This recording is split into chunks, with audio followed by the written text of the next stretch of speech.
Entry number 4. Hanging Gardens of Babylon, December 18th, 2064. Of all the wonders of the ancient world, none is more mysterious than the Hanging Gardens of Babylon, located in what is now Iraq. But thousands of years ago, the Greeks called it Mesopotamia, and it's also the country where many of the great stories from the Bible took place, even though there were some that were set in Egypt. The Hanging Gardens themselves have a bit of a complicated history, well, to those who don't study them, but I do know that they were created in 600 BC and were meant to be a gift for the queen who'd come from a foreign land, as the barren desert landscape had made her homesick. So in order to satisfy her, the king decided to create a man-made mountain that was lush and green. The names of both king and queen have escaped me. Interestingly, despite the name, the gardens were not actually located in Babylon itself, but rather somewhere further up north. This is what I meant when I said complicated. For centuries, archaeologists have attempted to search out the exact location and have been unsuccessful, making the gardens a real-life Atlantis. Unless that too was once real, but not anymore, as it could have been destroyed by Kaiju, but I digress. Anyway, no trace of them has been located, making some historians wonder whether or not they existed at all. Well, I've been to many of the areas where these lost wonders once stood, and as far as I know, all signs have pointed to monster attacks. Even the Colossus of Rhodes, as that incident was secretly documented, and you're probably wondering, did I brave Iraq? As a matter of fact, I did. And not only that, I don't mean to brag or say that I know better, but I believe that I have discovered where the Hanging Gardens of Babylon used to be. However, not much is left of that place, as it seems to have gone back to being a barren wasteland of desert once again. Oh yes, there was the odd bit of ruin here and there, but most of it was empty, and you wouldn't believe that a palace full of gardens once stood here.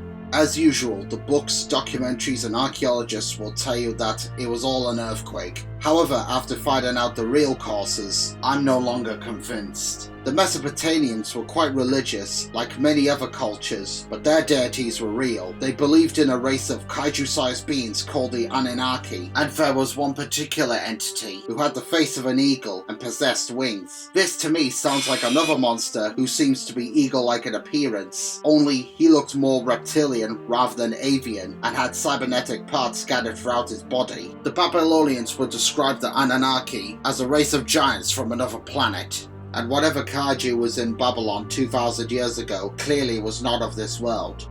I need to tell you all something else that I remember reading up on. Back in late 2012, precisely the 21st of December, yes, the same day many people said that the Mayan apocalypse would occur, as that was a prophecy, a pair of shepherds were guiding their herd of goats up some rocky hills, and one of them noticed something unusual within the inside of a cave. Out of curiosity, the other shepherd went to investigate, and what he saw inside frightened him, as he claimed that a large skull of a strange bird-like creature was staring back at him. In fact, some even say that he was so scared by what he saw that he began praying for mercy for all of his sins. The shepherds made their report to the authorities, and they organized a team of paleontologists to the location where the shepherds made their shocking discovery. The body had long since gone and was never tracked down. However, the skull remained intact, and despite its condition, it seemed to be identifiable, and the scientists said that it resembled a pterodactyl, but it had 3 crests and not a single like the real pteranodon. The mysterious fossil was over 2,000 years old, with cracks all over it, and what used to be its forehead had a large hole within it. These weren't caused by deterioration throughout the centuries, but looked as if they were made while the creature was still alive, as if it were beaten up. This monster was clearly the victim of a violent death. The scientists had no clue of what it was, and decided to cover it up, but me being a kaijuologist recognized the bones as being the remains of a Rodan. It was determined that this individual was slain approximately round about the same time that the Hanging Gardens were destroyed, but not by the Babylonians. However, there is something that I would like to point out. In 1956, a pair of Rodan were awakened, but after they both died in a volcanic eruption, their sole surviving child grew up, and a few years later would become an ally to Godzilla when King Ghidorah attacked in 1964.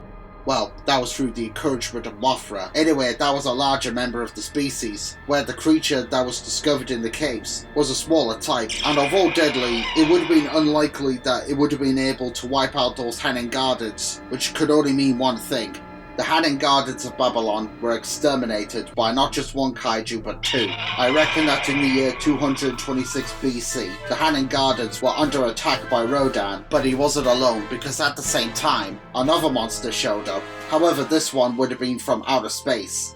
To the Babylonians, this was one of the Anunnaki, but in reality, it was the alien cyborg Gigan. However, neither kaiju would have been protectors. Rodan was an animal, and Gigan an invader. The two kaiju would have fought out of instinct, and the Hannon Gardens would have been their battlefield.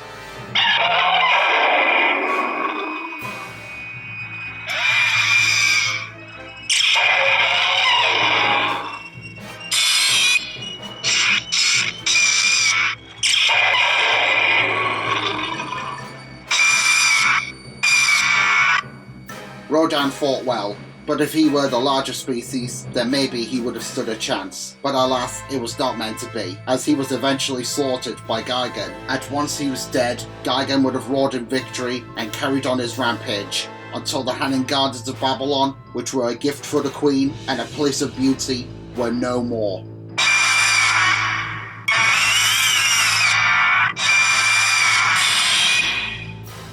The alien cyborg would have eventually moved on afterwards, leaving behind not only no trace of those mysterious gardens, but the slain corpse of Rodan. The Babylonians would have seen the pterodactyl kaiju as a creature who attempted to fight off Gigan, or Anunnaki as they called him, and in respect, they would have taken his head to the caves, where it remained undisturbed for over 2,000 years, until eventually discovered by two curious shepherds on the 21st of December 2012 AD.